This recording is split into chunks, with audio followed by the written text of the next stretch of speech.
अस्सलाम वालेकुम दोस्तों, वीडियो देखने से पहले हमारे इस चैनल को सब्सक्राइब कर लें और नीचे मौजूद बेल आइकन को जरूर क्लिक कर लें ताकि हमारी वीडियोस बाकायदगी से आपके पास पहुंचती रहें। उन्हें दरअसल शराब और शराब पिलाने वाली लड़कियों के साथ ही दिलचस्पी थी। इन मुसलमानों पर ज्यादा एतमाद न करें, एक जर्नैल ने बैडविन से कहा। उन्होंने जरूरत महसूस की तो आपको बताए बगैर सलाहुद्दीन अय्यूबी के पांव में जा बैठेंगे। मुझे अपने छापा मारों के लिए एक अड्डा चाहिए, बैल्डविन ने कहा। मूसल मेरा अड्डा बन गया तो मैं आहिस्ता आहिस्ता पूरी फौज वहां ले जाऊंगा और इज्जुद्दीन को वहां से बेदखल कर दूंगा। हम सब का मंसूबा ये होना चाहिए कि इन मुसलमानों को हम मुत्तहिद ना होने दें, बल्कि उन्हें आपस में लड़ाते रहें और आहिस्ता आहिस्ता उनके इलाकों पर काबिज हो जाएं। हम सब ने देख लिया है कि मुसलमानों को ऐशो इशरत और हुक्मरानी का लालच दे दो तो वो अपनी खुददारी और अपना मजहब तुम्हारे कदमों में रख देता है। इज्जुद्दीन, अमादुद्दीन और दूसरे छोटे मोटे मुसलमान उमरा सिर्फ इसलिए सलाहुद्दीन अय्यूबी के खिलाफ हैं कि वो सब खुद मुख्तार हुक्मरान बने रहना चाहते हैं और ऐशो इशरत की खातिर पुरसुकून जिंदगी की ख्वाहिश रखते हैं। मगर सलाहुद्दीन अय्यूबी ऐशो इशरत और हुक्मरानी का कायल नहीं। वो इन सबको एक महाज पर मुत्तहिद करके फ़लस्तीन से हमें बेदखल करने का मंसूबा बनाए हुए है, लेकिन जिन्हें वो मुत्तहिद करने की कोशिश कर रहा है वो जंगो जदल से डरते हैं। मुझे उम्मीद है कि इज्जुद्दीन और उसका टोला हमारे हाथ से निकलेगा नहीं। अगर किसी ने निकलने की कोशिश की तो उसे हम हशीशैन के हाथों कत्ल करा देंगे। बैल्डविन ने अपने जर्नैलों को चंद एक हिदायत देकर कहा, इज्जुद्दीन के इन दोनों एलचियों की इतनी ज्यादा खातिर तवाज़ो करो कि इनकी अक्ल बिल्कुल ही मारी जाए और उन्हें ये याद ही ना रहे कि उनका मजहब क्या है। उसने जिस हिदायत पर सख्ती से अमल करने को कहा था वो ये थी कि इस कमरे में इन एलचियों के साथ जो बातें हुई हैं वो कमरे से बाहर न जाए। बैल्डविन ने कहा, सलाहुद्दीन अय्यूबी के जासूस बैरूत में मौजूद हैं। दोनों एलची शराब और लड़कियों के नशे से बदमस्त हुए जा रहे थे। मेहमान इधर उधर बिखरे शराब पी रहे थे और खुशगप्पियों में मसरूफ थे। जैकब इन दो एलचियों को ढूंढ रहा था। उनमें से एक उसे अलग मिल गया। जैकब ने फौजी अंदाज से उसे सलाम किया और पूछा, आप गालिबन मूसल के मेहमान हैं। हम मूसल वालों से बहुत मोहब्बत करते हैं। हम मूसल के हुक्मरान इज्जुद्दीन के एलची हैं। एलची ने शराब के नशे में बदमस्त होते हुए कहा, हम ये मालूम करने आए हैं कि बैरूत के सलीबियों के दिल में मूसल के मुसलमानों की कितनी मोहब्बत है। एलची की जिस तरह जबान लड़खड़ा रही थी उसी तरह उसकी टांगें भी लड़खड़ा गई। वो इतनी ज्यादा पी चुका था कि पांव पर खड़ा भी नहीं रह सकता था। उसने जैकब के कंधे पर जोर से हाथ मारकर कहा, शराब का यही कमाल है कि इंसान के दिल से मजहब निकल जाता है और उसकी जगह मोहब्बत आ जाती है। मुझे सलीब से मोहब्बत है और मुझे तुम्हारी इस बर्छी से मोहब्बत है। जिस रोज ये बर्छी सलाहुद्दीन अय्यूबी के सीने में उतर जाएगी उस रोज मैं सालारे आजम बन जाऊंगा। जैकब वहां ज्यादा देर खड़ा नहीं रह सकता था क्योंकि उसकी ड्यूटी घूमने फिरने की थी। वो एलची को झूमता लड़खड़ाता छोड़कर इधर उधर हो गया। कुछ देर बाद उसने देखा कि एलची को दो आदमी थाम कर ले जा रहे थे। वो होश में नहीं रहा था। आधी रात के करीब जैकब की ड्यूटी खत्म हो गई। नाच गाना जारी था। जैकब और उसके साथियों की जगह दूसरे आदमी आ गए। जैकब अपने कमरे में गया, वर्दी उतारी और अपने कपड़े पहन लिए। वो बहुत थका हुआ था। उसे सो जाना चाहिए था लेकिन वो बाहर निकल गया। उसका रुख किसी और तरफ था लेकिन वो उस तरफ चला गया जहां लड़कियां रहती थीं। ये एक इमारत थी जिसका एक हिस्सा इतना खूबसूरत था जैसे वहां शहजादियां रहती हूं। ये उन लड़कियों की रिहायशगाह थी जो जासूसी के लिए और किरदार की तखरीबकारी के लिए मुसलमानों के इलाकों में उमरा और सालारों और हुक्मरानों को सलीब के जाल में फांसने के लिए भेजी जाती थीं। उन्हें उन इलाकों से जो सलीमियों के कब्जे में आ गए थे मुसलमान जासूसों को फांसने के लिए भी इस्तेमाल किया जाता था। इसी इमारत के दूसरे हिस्से में नाचने और गाने वाली लड़कियां रहती थीं। उनकी कदर कीमत जासूस लड़कियों जितनी नहीं थी जो जिस्मानी हुस्न के लिहाज से जासूस लड़कियों से कम नहीं थी। उनका काम सिर्फ ये था कि महल में ज़ियाफतों पर नाचा करती थीं।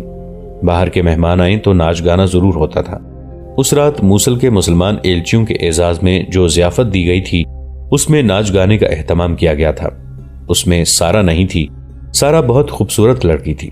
उसके खदोखाल और उसके बालों और आंखों का रंग यूरोप की लड़कियों जैसा नहीं था। वो बैरूत की ही रहने वाली हो सकती थी, मिस्र की भी और वो यूनान की भी हो सकती थी। किसी को मालूम नहीं था कि कहाँ की रहने वाली है। जैकब किसी और तरफ जा रहा था। उसे याद आ गया कि नाच गाने वालियों में उसे सारा नजर नहीं आई थी। उसकी गैर हाजिरी की वजह यही हो सकती थी कि वो बीमार है या इस पेशे से तंग आकर भाग गई है। जैकब को मालूम था कि सारा इस पेशे से खुश नहीं है क्योंकि वो खुद नहीं लाई गई। जैकब भी इस महल के करीब रहता था और उसकी ड्यूटी महल पर ही होती थी। ऐसी ही एक ज़ियाफत के दौरान सारा इत्तेफाक से जैकब से मिली थी। सारा को सब मगरूर लड़की कहा करते थे। क्योंकि वो किसी के साथ बोलती नहीं थी। जैकब में न जाने उसे क्या नजर आया कि वो उसे पसंद करने लगी। जैकब को भी ये लड़की अच्छी लगने लगी। एक रात सारा महल से फारिग होकर अपने कमरे की तरफ जा रही थी। उसे जैकब मिल गया। सारा ने उसे कहा, मैं अकेली जा रही हूं, मेरे साथ कमरे तक नहीं चलोगे? अकेले जाते डर आता है। जैकब ने कहा, यहां से तुम्हें कोई अगवा करके नहीं ले जा सकता। अब मैं अगवा नहीं हो सकती। सारा की मुस्कुराहट बुझ गई। कहने लगी, अब तो अपने आप को खुद ही अगवा करूंगी। मेरे साथ चलो, अकेले जाते डर तो नहीं आता, तुम्हारे साथ की जरूरत है। सारा जैसी हसीन लड़की का जैकब को पसंद करना कोई उजूबा नहीं था। जैकब मर्दाना हुस्न और वजाहत का शाहकार था। चंद और लड़कियों ने भी उसके साथ दोस्ती की पेशकश की थी, लेकिन जैकब उनसे दूर ही रहा था। दूर रहने की वजह यह थी कि सब नापाक और इस्मत बुरीदार लड़कियां थीं। जैकब ने उनकी पेशकश ठुकराकर अपनी कीमत बढ़ा ली और अपनी कशिश में इजाफा कर लिया था। वहां तो ये आलम था कि बदकारी को गुनाह के बजाय तफरी बल्कि जायज तफरी समझा जाता था। पहली मुलाकात में जैकब सारा को भी ऐसी ही बदकार लड़की समझा था, लेकिन सारा में संजीदगी और मतानत सी थी जो जैकब को अच्छी लगी थी। सारा को जब यह पता चला कि जैकब शराब भी नहीं पीता तो वो उसे और ज्यादा अच्छा लगने लगा था। फिर एक रात सारा ने उसे उसके मुंह से अपनी तारीफ कराने के लिए पूछा था, तुमने मेरे रक्स की कभी तारीफ नहीं की। दूसरे मुझे रास्ते में रोककर मेरे फन और जिस्म की तारीफ किया करते हैं, मेरी जबान से तुम अपने फन की तारीफ कभी नहीं सुनोगी। जैकब ने जवाब दिया, अलबत्ता तुम्हारे जिस्म में जादू का असर है, बहुत अच्छा जिस्म है। खुदा ने तुम्हारे चेहरे मोहरे में जो कशिश पैदा की है वो खुदा के बंदों की नजरों को जकड़ लेती है, लेकिन ये जिस्म नाचता हुआ अच्छा नहीं लगता, ना किसी को उंगलियों पर नचाता हुआ अच्छा लगता है। ये जिस्म किसी एक मर्द की मिल्कियत होता। वो मर्द 6 कलमे पढ़कर इस जिस्म को एहतराम और प्यार के साथ मस्तूर करके ले जाता तो इस जिस्म पर अल्लाह की रहमत नाजिल होती। तुम खुदा की तौहीन कर रही हो। जैकब, सारा ने उसे हैरान सा होकर कहा, तुम कौन से 6 कलमों की बात कर रहे हो? ईसाई अपनी दुल्हनों को मस्तूर करके भी नहीं ले जाते। जैकब घबरा गया, फिर अचानक कहका लगाकर बोला, मेरे दिमाग पर मुसलमान सवार रहते हैं, मेरी तो अपनी शादी हुई नहीं, मुसलमानों की शादियां देखी। उसने वजाहत की कि 6 कलमे उसके मुंह से निकल गए हैं, मगर सारा उसे अजीब सी नजरों से देखती रही। फिर वो चुप सी हो गई और खलाव में टिकटिकी बांधकर देखने लगी। बेताब सी होकर उसने जैकब के बाजू पर हाथ रखा और पूछा, तुम मुसलमान तो नहीं हो जैकब? मेरा कहने से ये मतलब नहीं कि तुम जासूस हो सकता है मुलाजिमत की खातिर तुमने अपने आप को ईसाई बना रखा हो या ईसाई मजहब कबूल कर लिया हो। जैकब, मुसलमान नहीं हुआ करते सारा। जैकब ने कहा, मेरा नाम गिलबर्ट जैकब है। तुम इतनी परेशान और उदास क्यों हो गई हो? मालूम होता है तुम्हारे दिल में मुसलमानों के खिलाफ इतनी नफरत है कि तुम इन कलमों का नाम भी नहीं सुनना चाहती। तुम्हें राज की एक बात बताऊं? सारा ने कहा, शायद तुम अच्छा ना जानो, मुझे मुसलमान अच्छे लगते हैं। इसकी वजह शायद यही है कि वो 6 कलमे पढ़कर अपनी दुल्हनों को मस्तूर करके ले जाते हैं। उसने आह भरकर कहा, औरत तुरियां कर दी जाती है तो उसे एहसास होता है कि मस्तूर होने में जो रूहानी करार था वो छिन गया है। नाचने में भी लज्जत नहीं और अपने हुस्न का जादू तारी करके दूसरों को उंगलियों पर नचाने में भी करार नहीं है। मैं जब तन्हाई में आईने के सामने खड़ी होती हूँ तो आईने में मुझे एक काबिल नफरत औरत नजर आती है। मैं अपने अक्स को मस्तूर नहीं कर सकती, इस पर पर्दा नहीं डाल सकती। अलबत्ता मेरी रूह पर स्याह पर्दा पड़ गया है। तुम इस पेशे से इतनी मुतनफ्फर हो तो निकल भागो यहां से। जैकब ने कहा, किधर को? सारा ने कहा, यहां से भागूंगी तो किसी कहबा खाने वालों के कब्जे में आ जाऊंगी। क्या तुम मेरे रक्स को पसंद करते हो या मुझे? मैं उस सारा को पसंद करता हूं जो इस पेशे से नफरत करती है, उदास और परेशान रहती है। जैकब ने कहा, मैं कह चुका हूं कि तुम खुदा की तौहीन कर रही हो। तुम फौज में किस तरह आ गए हो? सारा ने कहा, तुम्हें किसी देहाती गिरजे में पादरी होना चाहिए था। तुम हर रोज कितनी शराब पीते हो, इसकी बू से भी नफरत है। फिर तुम मुसलमान हो? सारा ने वसूख के लहजे में कहा, अगर तुम नहीं तो तुम्हारा बाप मुसलमान था। तुम औरत को मस्तूर देखना चाहते हो, तुम्हें रक्स पसंद नहीं, तुम्हें शराब की बू से भी नफरत है। शायद यही वजह है कि तुम मुझे अच्छे लगते हो। मुझे तो जो कोई भी देखता है खा जाने की नजरों से देखता है। तुम मेरे दिल के दर्द को समझते हो ना?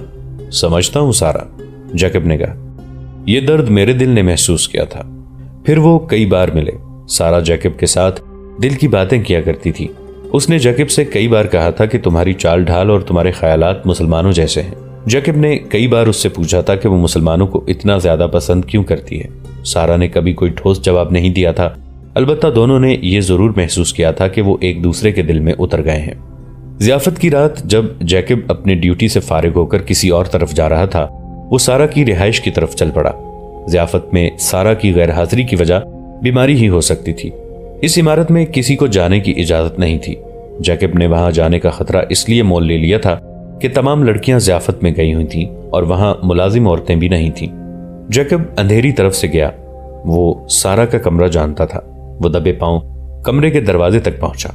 हाथ लगाया तो किवाड़ खुल गया। एक कमरे से गुजरकर दूसरे कमरे में गया। वहां छोटी सी कंदील जल रही थी, जिसकी मध्यम सी रोशनी में उसे सारा सोई हुई नजर आ रही थी।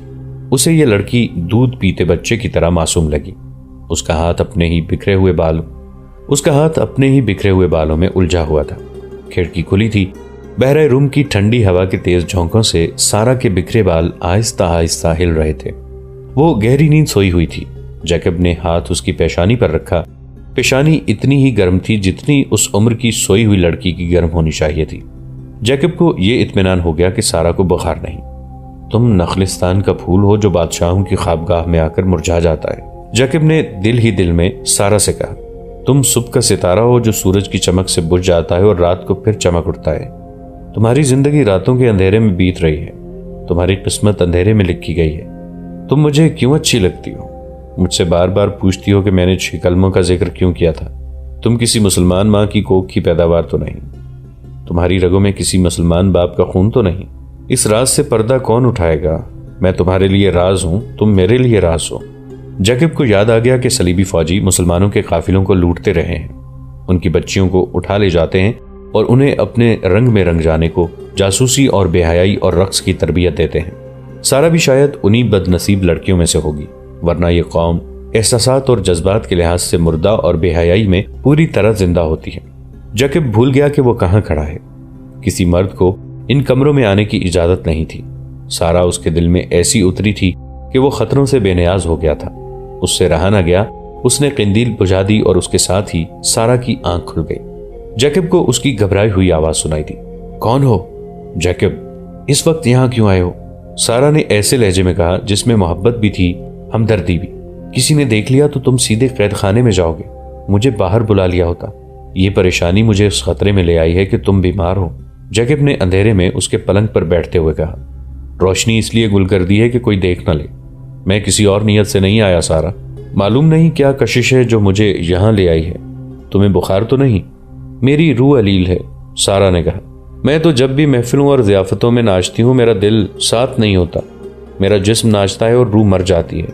मगर आज जब मुझे कहा गया कि मूसल के 2 बड़े ही अहम मेहमान आ रहे हैं तो रूह के साथ मेरा जिस्म भी बेजान हो गया। मुझे मतली आने लगी और सर चकराने लगा। मुझे इन बादशाहों की जंगों और इनके अमन और दोस्ती के मुआहिदों के साथ कोई दिलचस्पी नहीं, लेकिन मेरे कानों में जब ये बात पड़ी कि मूसल से अहम मेहमान आ रहे हैं तो मुझे ऐसे महसूस हुआ जैसे सलीबियों और मुसलमानों में से किसी एक के साथ मेरा गहरा ताल्लुक है। मैं अभी तक ये नहीं सोच सकी कि मेरा रूहानी ताल्लुक किसके साथ है। सिर्फ ये एहसास जाग उठा कि मैं इस महफिल में नहीं नाच सकूंगी। मैं मूसल के मेहमानों का सामना नहीं कर सकूंगी या वो मुझे देखकर वहां से भाग जाएंगे। क्यों? जैकब ने पूछा। मूसल वालों के साथ तुम्हारा क्या ताल्लुक है? मैं बता नहीं सकती, सारा ने कहा। मैं तो अपने आप को भी ये बताने से डरती हूं कि मूसल वालों के साथ मेरा क्या ताल्लुक है। सारा, जैकब ने उसका हाथ अपने हाथ में लेकर कहा, तुम अपना आप मुझसे क्यों छुपा रही हो? क्या तुम्हें किसी काफिले से अगवा किया गया था? तुम किस बाप की बेटी हो? सारा कोई जवाब न दे सकी। जैकब चौंक उठा। दोनों ने खिड़की की तरफ देखा जो खुली हुई थी। वहां एक साया खड़ा नजर आया। सारा ने जैकब के कान में सरगोशी की। पलंग के नीचे हो जाओ। जैकब ने अंधेरे से फायदा उठाया। आहिस्ता से सरक कर फर्श पर बैठ गया और आवाज पैदा किए बगैर पलंग के नीचे चला गया। सारा लेट गई। सारा, खिड़की के साथ खड़े साए की आवाज आई।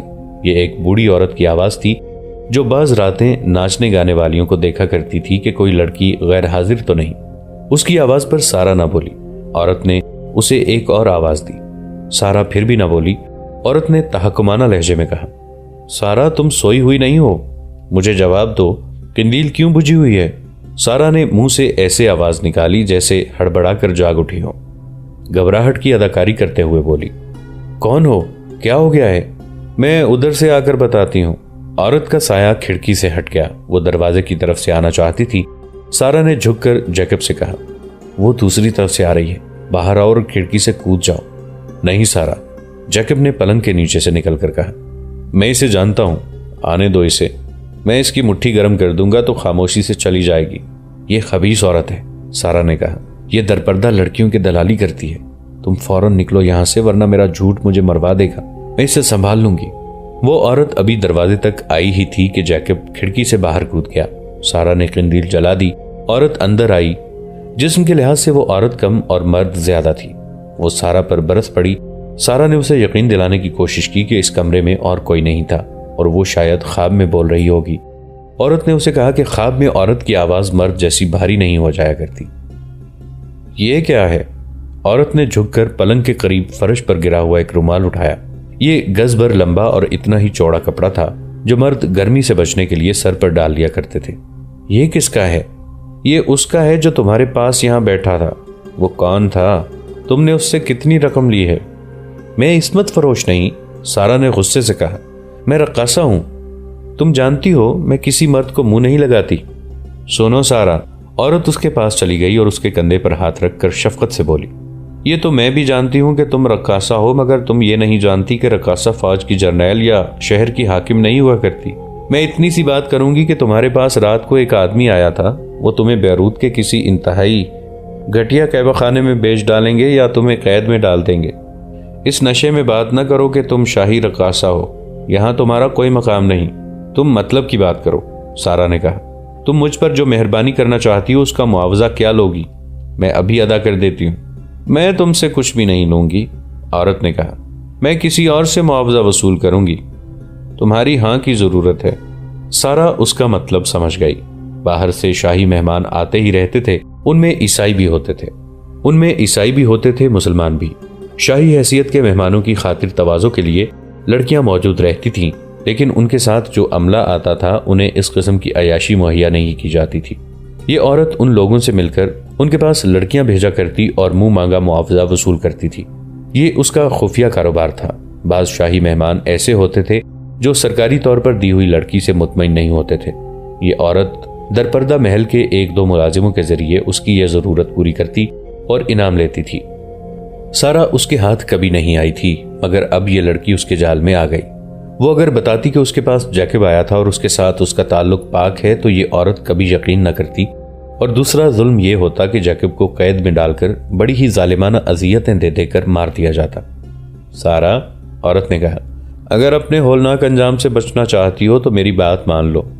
बाहर से 2 मेहमान आए हुए हैं, बहुत दौलतमंद हैं। परसों से वो मुलाजिमों से कह रहे हैं कि उन्हें अच्छी किस्म की लड़कियों की जरूरत है। ये दरअसल उनकी आदत है।